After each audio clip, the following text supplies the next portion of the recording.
These are the video instructions over the vintage birdcage kit from Bentley House Minis. If you'd like more information about this kit, you can find it at bentleyhouseminis.com. We're going to begin with a 3D printed loom that's provided in your kit and the string. Also remove pieces G and H from your laser cut mat board sheet. Use a craft knife to cut through the connections holding them in place. We are now going to use the string provided in your kit wrapped around the loom to create the bars of the birdcage. I'm using masking tape to tape my first piece of string in place. This is not necessary, but is a little bit easier to handle. And then I'm going to wrap it from front to back, all the way around the loom, all the way to the end.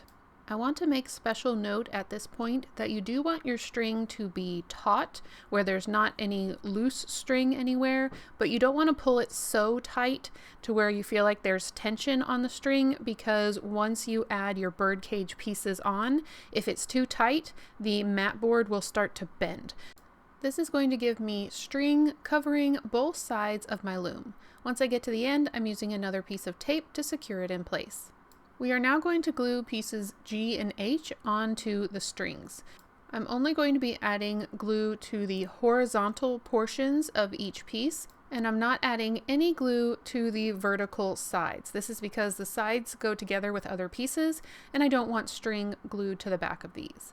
You are going to want to make sure that your pieces are lining up parallel with the strings. Some of the strings go at a little bit of a diagonal because how they end up on the loom, but as long as you're making sure each piece lines up on either side, you should be good.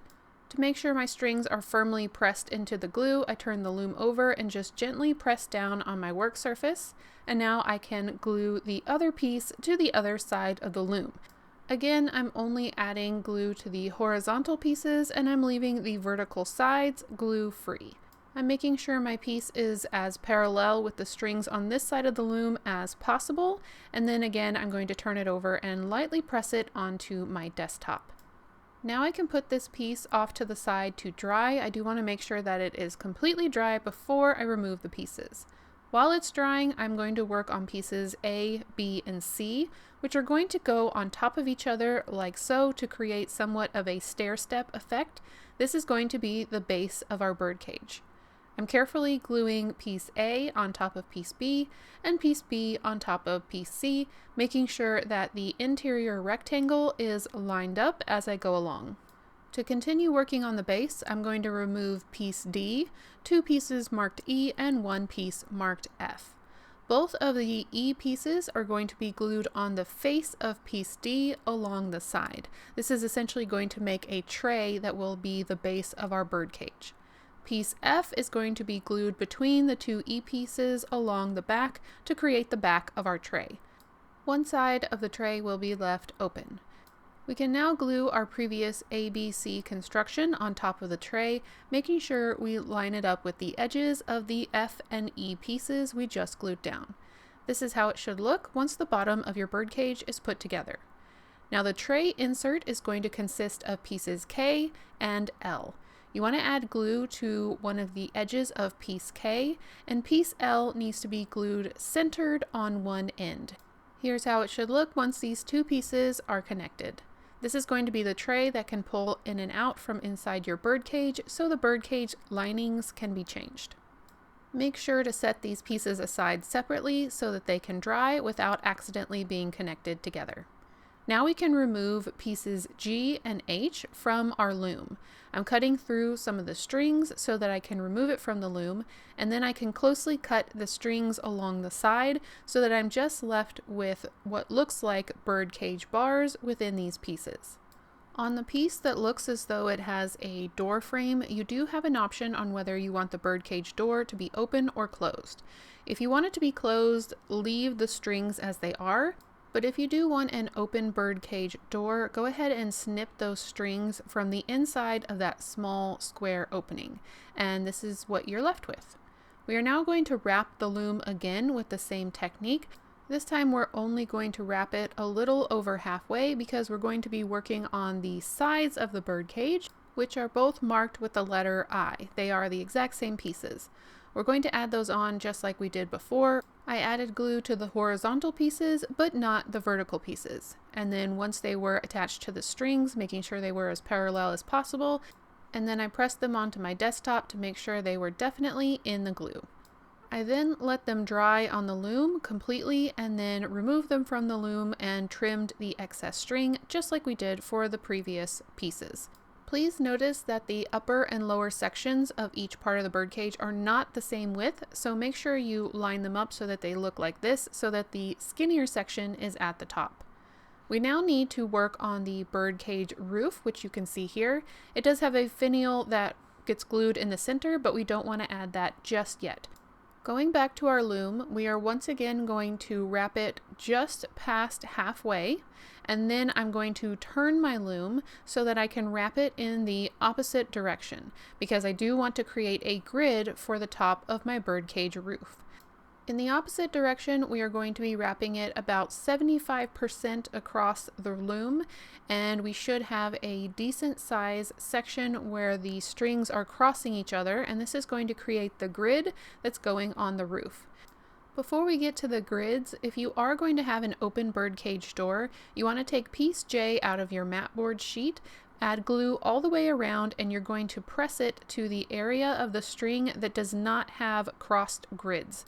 Make sure that your door is going lengthwise and will match up with the rest of your bars once it's added onto the birdcage. This is how it should look.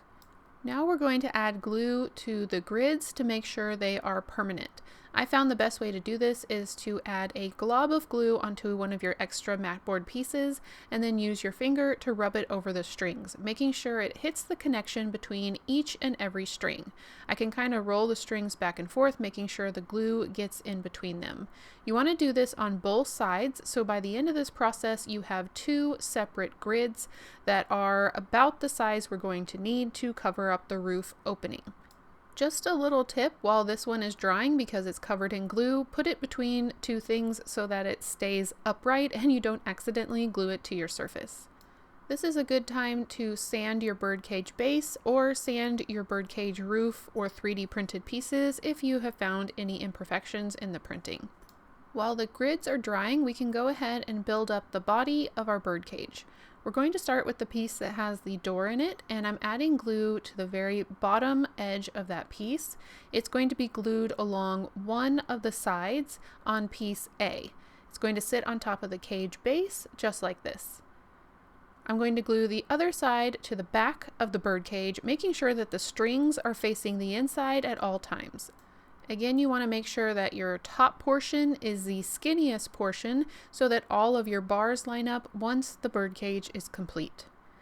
So here's the front and back. They're not looking very supported yet, but we will be adding in the sides, again making sure that the skinniest portion is towards the top of the birdcage. I'm gluing that in between the front and the back, working carefully to make sure all the pieces line up. I'm going to do that for both sides, and now we have our birdcage body with all of our strings facing inside of the birdcage. And of course we still have the tray, which is kept loose. Once the grids are completely dry on our loom, we can cut them free using a pair of scissors. This is going to give us our birdcage door and two grids. The grids need to cover the portions in between where the finial is going to sit, so I'm first dry fitting the grid in place, and then I'm going to cut it to the size that makes the most sense to cover up this area. I'm going to have a little extra that spills over the sides, so I have a place to glue my grids in place, making sure that I don't add any glue into any of the printed indents where other pieces will be attached later. I'm adding one grid to each side, and once it's done it should look something like this. We don't want our miniature bird to be able to escape out of the miniature birdcage roof. Now we have both of the grids in place, we can go ahead and glue the finial in place. So I'm adding glue in the indentions and then gluing it in so that the finial will stick up above the roof. All of this will be hidden underneath.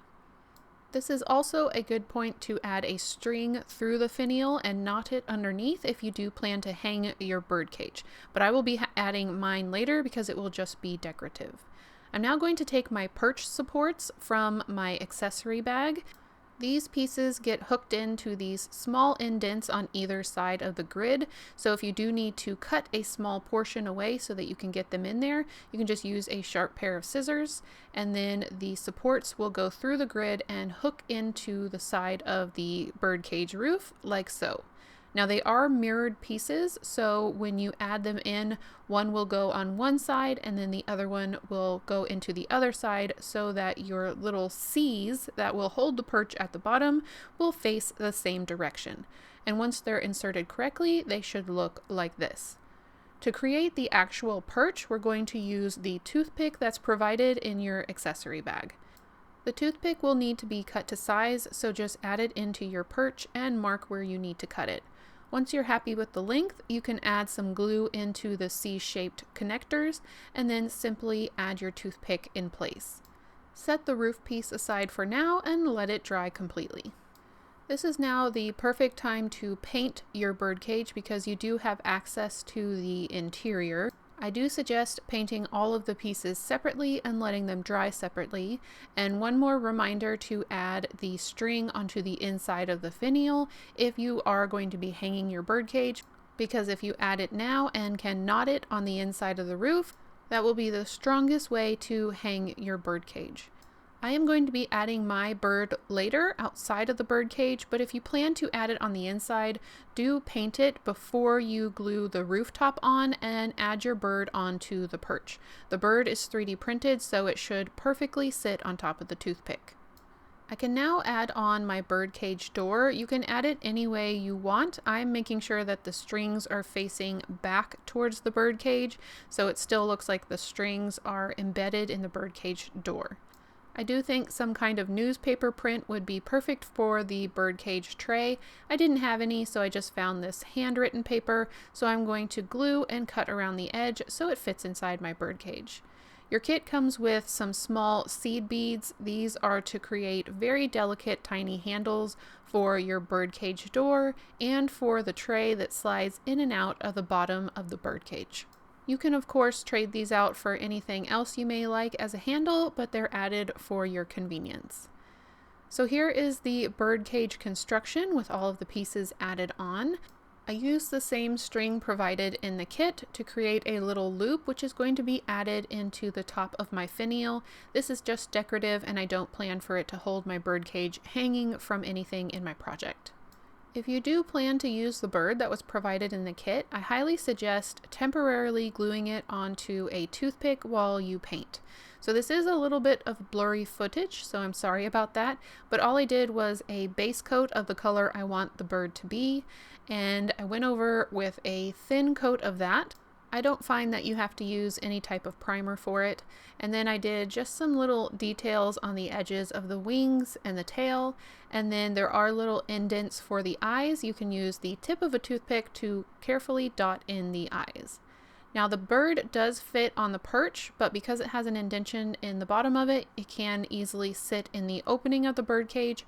I decided to put my bird on the very top of the bird cage as though it had escaped, and then decided to land on the very top of its home. Your birdcage should now be completed. You can really do this in so many different styles. You can add a lot of different details that really make it your own. And again, this is a kit from Bentley House Minis. If you want to find out more information about this kit as far as pricing, what it comes with, any details along those lines, you can go to bentleyhouseminis.com to find the listing. Thank you for watching. Bye!